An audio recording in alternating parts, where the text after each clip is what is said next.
Pretty. I'm gonna go there.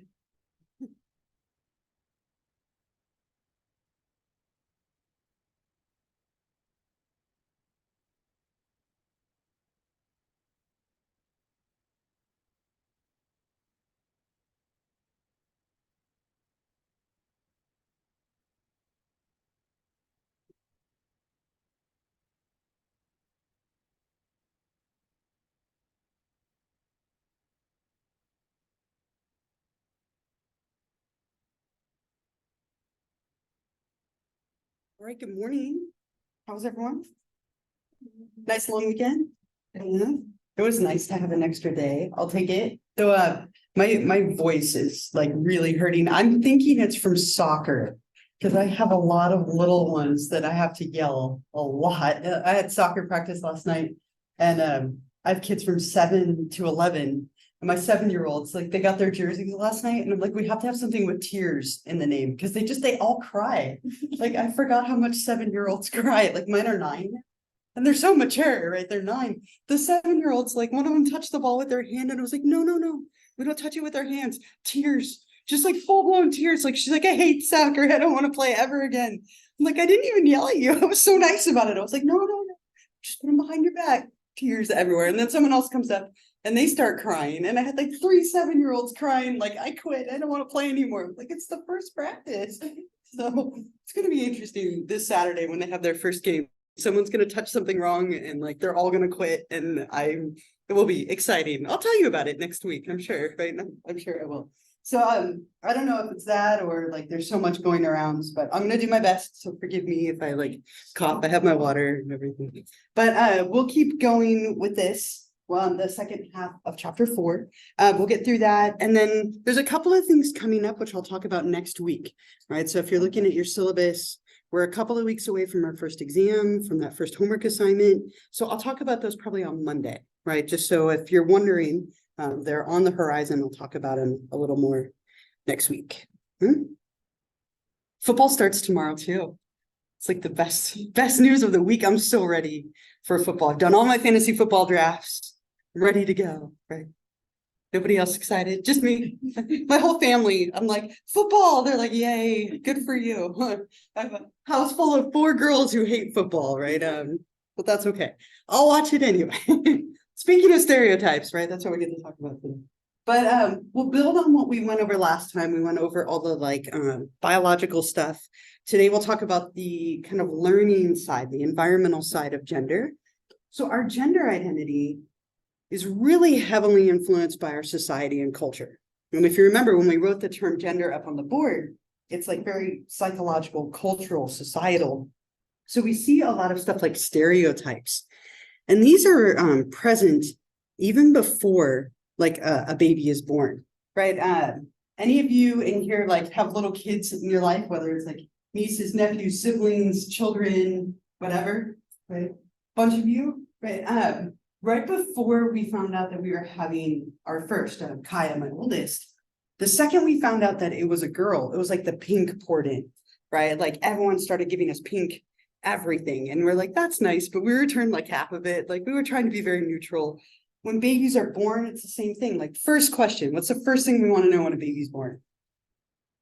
First thing. Yeah, right now if they're healthy, it's like, what's their sex? Are they a boy or are they a girl? Because it shapes the terms that we use. It shapes the way we interact with them. My daughter, Kaya, when she was born, was bald, completely bald, no hair, right, whatsoever. And so everywhere we went, like the clothes that we put on her decided how people would like interact with her. If I put blue on her, what a cool little baby boy you got there. Pink, what a cute, sweet little girl, right? Like the words are even different right off the bat. And so we get these stereotypes of what it means to be male, what it means to be female. And I want you to think about this for a few minutes. I told you to just kind of let it marinate in your mind a little bit, but find a couple of people around you. And I have a kind of a starting place for you up here, but just jot this down. You're not turning it in, but that way you have it. What are some stereotypes of what it means to be male and masculine and what it means to be female or feminine? And this could be things that you're into, things that we do or don't do, but go ahead and get together with a few people around you, just kind of jot a few things down, and then we'll talk about it together. So I'll give you a few minutes, whatever's convenient, stereotypes of masculinity and femininity. And you can use that as a starting point.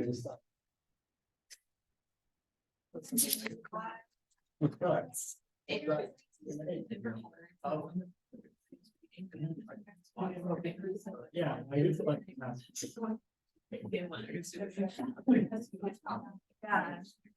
Well, chops. What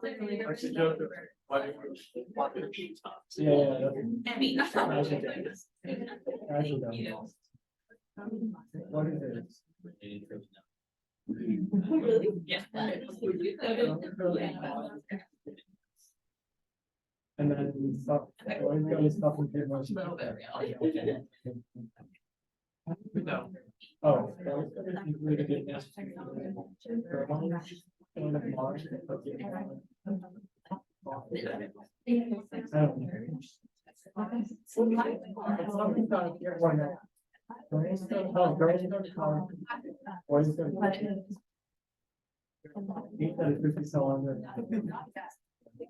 Stupid.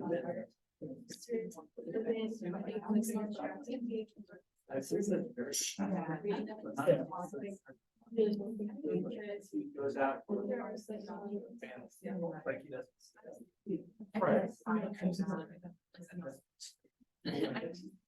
But I think like both like male figure of macho are both like stereotypical, like being the director of the house is a masculine, or seeing the masculine. Also, I'm just. Yeah.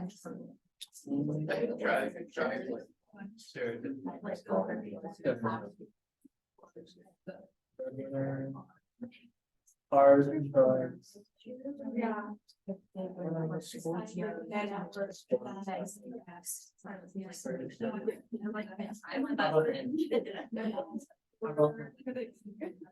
Trying to focus maybe on like interests, right? Kind of like attributes and interests. I'll give you just another minute.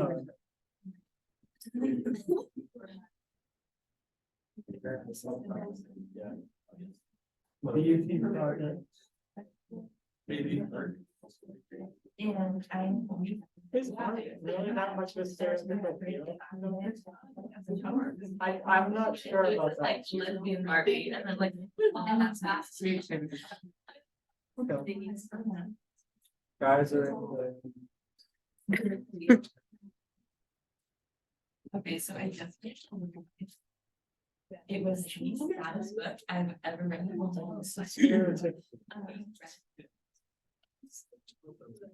The synopsis, yeah. Reviews of people and everything the same. I like to, okay, this sounds so emotional, like, I just need a little bit of West.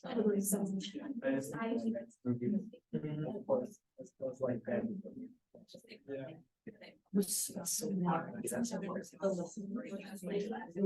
No.